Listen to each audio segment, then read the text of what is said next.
Shalom, selamat pagi Bapak Ibu Saudara yang dikasihi oleh Tuhan. Mari kita berdoa bersama-sama. Bapa di dalam surga yang kami kenal dalam nama Tuhan Yesus Kristus. Puji Tuhan, pada pagi hari ini kami bisa menghirup udara segar, kami bisa menarik nafas kami Tuhan. Semua karena anugerah yang Tuhan berikan dalam kehidupan kami. Dan biarlah kami terus mengatakan Engkau baik dalam kehidupan kami Bapa. Terima kasih Tuhan. Di dalam nama Tuhan Yesus kami sudah berdoa pada pagi hari ini. Haleluya. Amin. Terima kasih Bapak Ibu Saudara yang dikasihi oleh Tuhan. Pada pagi hari ini kita tetap dengan tema yang sama. Di balik tantangan besar ada berkat yang besar yang terambil di dalam kitab Keluaran.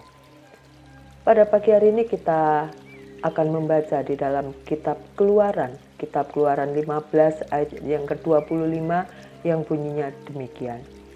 Musa berseru-seru kepada Tuhan dan Tuhan menunjukkan kepadanya sepotong kayu. Musa melemparkan kayu itu ke dalam air, lalu air itu menjadi manis. Di sanalah diberikan Tuhan ketetapan-ketetapan dan peraturan-peraturan kepada mereka, dan di sanalah Tuhan mencoba mereka. Puji Tuhan.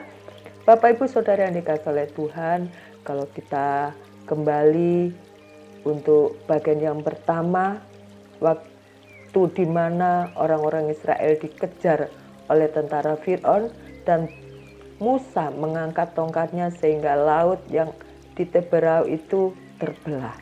Dan orang-orang Israel berjalan sampai mereka selesai untuk menyeberang laut Teberau, dan kembali Musa mengangkat tangannya, mengangkat tongkatnya, dan orang-orang yang mengejar itu pun tertutup oleh laut Teberau dan mereka semua terbenam di dalam laut yang luas itu. Nah, selanjutnya dalam perjalanan orang-orang Israel, mereka berjalan selama 3 hari dan mereka sedang kehausan.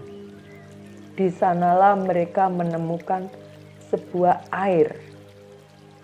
Ternyata airnya rasanya pahit. Ketika menghadapi tantangan air pahit yang ada di Mara, orang-orang Israel langsung bereaksi secara negatif. Secara negatif, mulai dia bersungut-sungut. Bangsa Israel kepada Musa, kata mereka, apakah yang akan kami minum? Di dalam ayat yang ke-24, karena dalam perjalanannya melewati gurun padang belantara mereka kehausan, dan waktu mereka melihat air mereka berharap langsung bisa melepaskan dahaganya dengan meminum air itu. Ternyata yang didapati di luar impiannya, air itu menjadi pahit. Tentu saja pahit adalah rasa yang semua orang tidak akan suka. Ada lagu mengatakan pahit-pahit empedu, ya. Empedu itu pahit ternyata, yaitu gambaran tentang suatu penderitaan, kesulitan, kesusahan. Ketika dihadapkan pada hal-hal yang pahit, kebanyakan orang atau kita akan ada sedikit bersungut-sungut, mengomel, dan kadang juga berkeluh kesah. Kok begini ya? Kok begitu ya? Kenapa begini ya? Kenapa begitu ya? Seharusnya kan begini.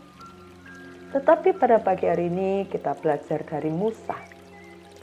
Ketika Musa melihat orang-orang Israel itu sedang bersungut-sungut, menggerutu, mengomel, ternyata Musa tidak terpengaruh oleh sungut-sungut orang Israel dan tidak menyerah pada keadaan yang ada. Betapa hebat Musa ini. Dia sangat lembut dan sabar menghadapi orang-orang Israel. Musa membuat suatu keputusan yang tepat, yaitu berseru-seru kepada Tuhan. Di dalam Yeremia 33 ayat yang ketiga bunyinya demikian Bapak Ibu. Berserulah kepadaku, maka aku akan menjawab engkau dan akan memberitahukan kepadamu hal-hal yang besar dan yang tidak terpahami, yakni hal-hal yang tidak kau ketahui. Puji Tuhan. Puji Tuhan Bapak Ibu Saudara yang dikasihi oleh Tuhan. Tuhan mengenapi janji firman-Nya. Kepada siapa? Kepada setiap orang yang sungguh-sungguh berseru kepadanya. Tuhan memberikan jalan keluar kepada Musa dengan menunjukkan sepotong kayu. Dan Musa melemparkan kayu itu ke dalam air, lalu air itu menjadi manis. Kita baca di dalam ayat yang ke-25. Mujizat terjadi. Air pahit itu menjadi manis, sehingga orang-orang Israel dapat meminumnya. Bapak Ibu Saudara yang dikasihi oleh Tuhan, kata manis, rasa yang manis adalah sesuatu yang berasa seperti gula, madu. Semua orang akan suka dengan yang manis-manis itu. Menyenangkan dan indah.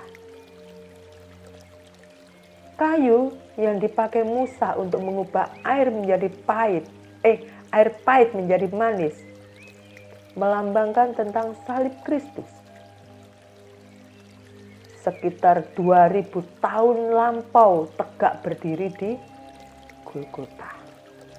Salib Kristus adalah solusi untuk semua permasalahan yang dihadapi oleh manusia, termasuk masalah terbesar yaitu dosa. Bapak Ibu Saudara yang dikasihi oleh Tuhan, sesungguhnya Tuhan tahu persis kalau air Himara itu pahit rasanya. Tetapi Tuhan hendak menguji iman dan respon orang-orang Israel ketika menghadapi tantangan. Apakah mereka tetap percaya kepada Tuhan dan mengandalkan Tuhan? Sebab di balik tantangan yang besar ada berkat besar pula yang telah Tuhan sediakan. Keluaran 15 ayat yang ke-27. Sesudah itu sampailah mereka di Elim. Di sana ada 12 mata air dan 70 pohon kurma. Wow. Kalau kita melihat, endingnya kita bisa mengatakan selalu ada rencana Tuhan yang indah di balik tantangan yang besar yang kita hadapi. Selalu ada kemenangan. Oleh karena itu Bapak Ibu Saudara yang dikasihi oleh Tuhan, mari kita belajar terus percaya dan mengandalkan Tuhan dalam kehidupan kita. Dalam perjalanan hidup kita selalu ada musim. Musim kemarau dan musim hujan.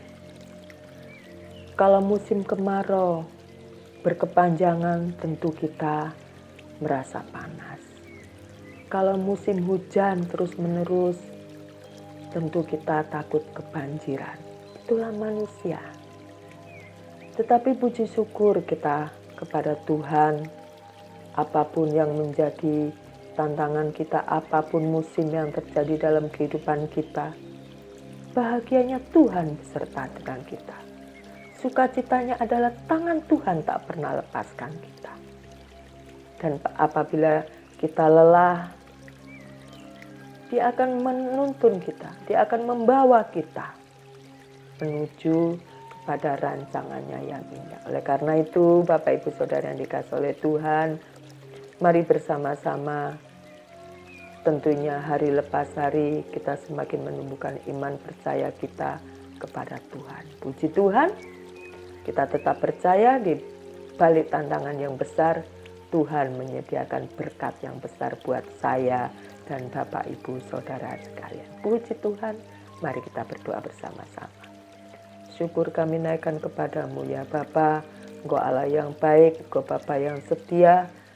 Tuhan Yesus, Engkau tak pernah tinggalkan kami. Kuatkan dan teguhkan senantiasa hati kami di dalam pengiringan kami kepada Engkau. Dalam kondisi apapun, suka dan duka, kami terus mengingat Engkau. Kami terus melibatkan Engkau. Dan kami undang Engkau dalam kehidupan kami, supaya kami menjadi pribadi yang kuat yang tegar, yang tetap setia serta beriman hanya kepada Engkau. Terima kasih Bapa, kami serahkan hidup kami ke dalam tangan-Mu, dan kiranya Tuhan memimpin, menuntun, menyertai apapun yang kami kerjakan dan lakukan, sehingga Tuhan akan buat berhasil. Terima kasih Bapa, di dalam nama Tuhan Yesus kami sudah berdoa, haleluya, amin. Selamat pagi, selamat beraktivitas, Tuhan Yesus memberkati, amin.